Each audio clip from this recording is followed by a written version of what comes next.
Continuing, the world you see is the delusional system of those made mad by guilt. Look carefully at this world and you will realize that this is so. Just look in your own household or turn on the TV and look at the insanity going on in your world. And notice how the insanity that is being carried out has its basis in mindsets. Whether it's national mindsets, whether it's racial mindsets, whether it's military mindsets, whether it's political mindsets,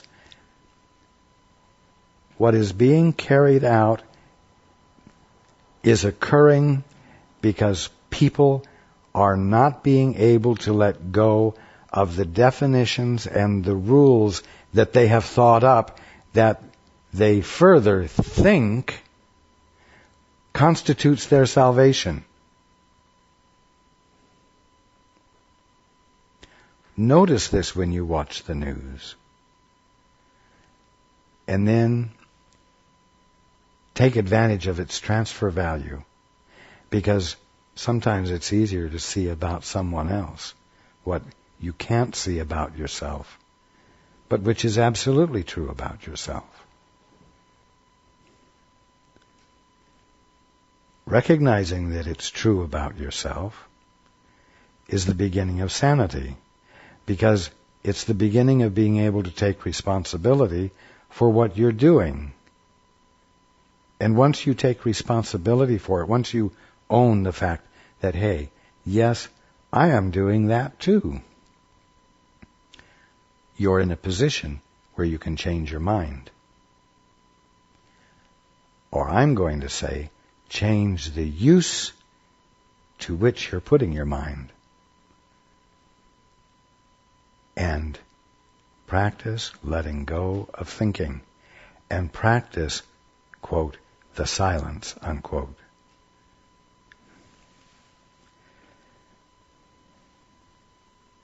Look carefully at this world, and you will realize that this is so.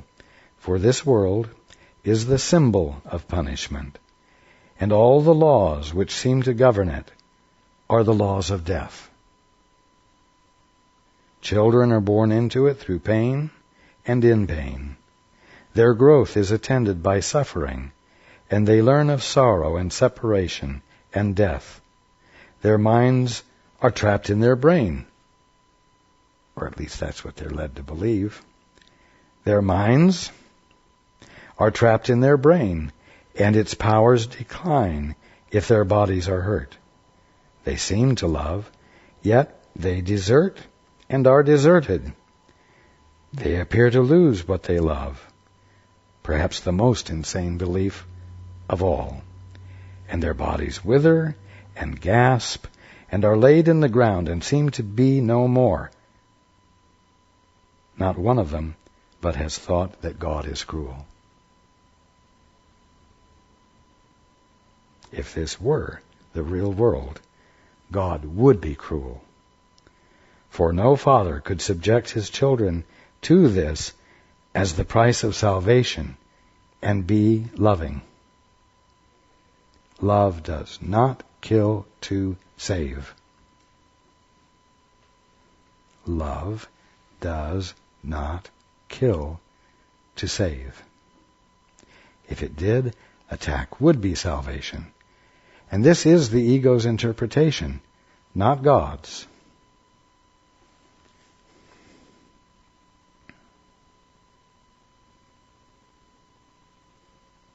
So here it is. Only the world of guilt could demand this, for only the guilty could conceive of it.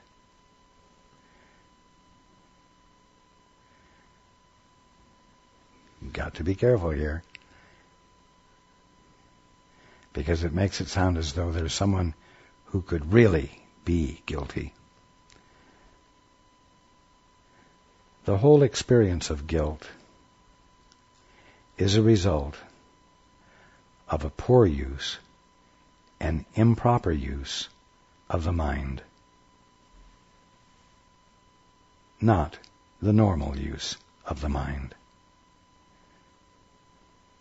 And as long as the improper or not normal use of the mind is occurring, the description we just read of your experience of the world will persist.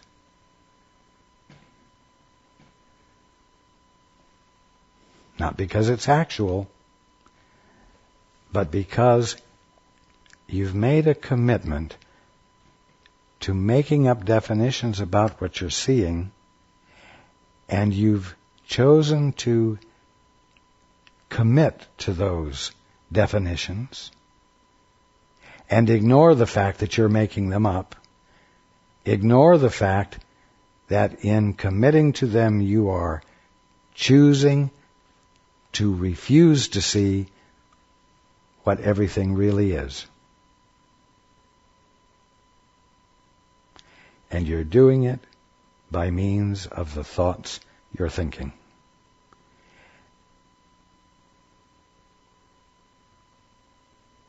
And the answer to the dilemma is simple. Abandon the thinking and start listening. Because when you listen for the truth, what are you going to hear the truth about?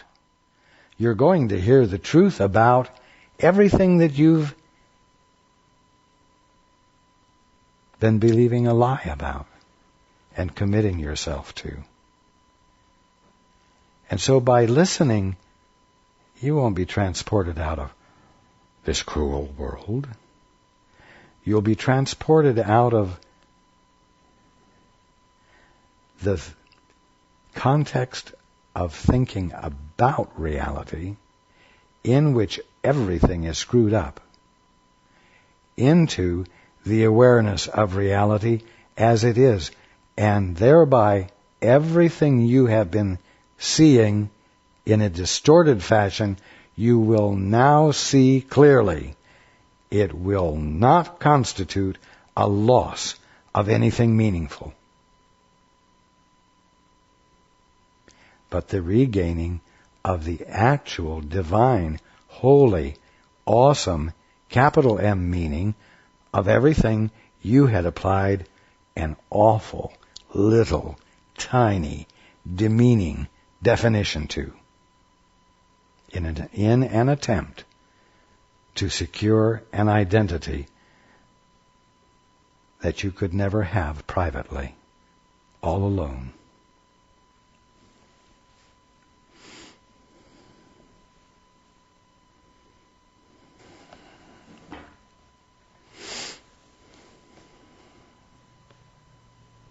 Now,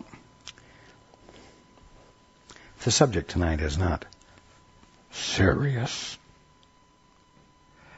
nor is it something for you to become depressed about or worried about. I have expressed the ideas with excellent logic, which your thinking mind can appreciate. But the logic and the clarity with which I've shared it gives you a trigger for moving beyond your logic and consider a new way of being. And perhaps even a curiosity to try to employ listening rather than thinking.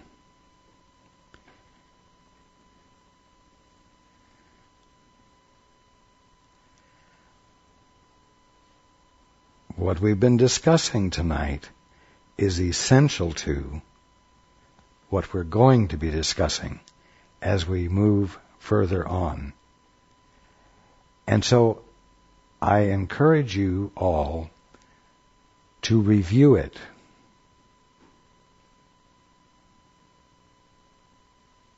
Because of the benefit it holds for you. between now and next week. I have extended to you an excellent gift, a gift of excellence, the function of which is to uncover your excellence, so that you might consider it a possibility rather than an impossibility.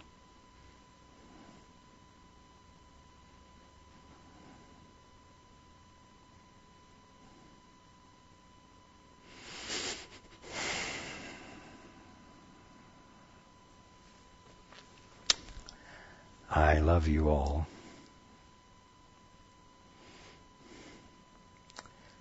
And I look forward to being with you next week.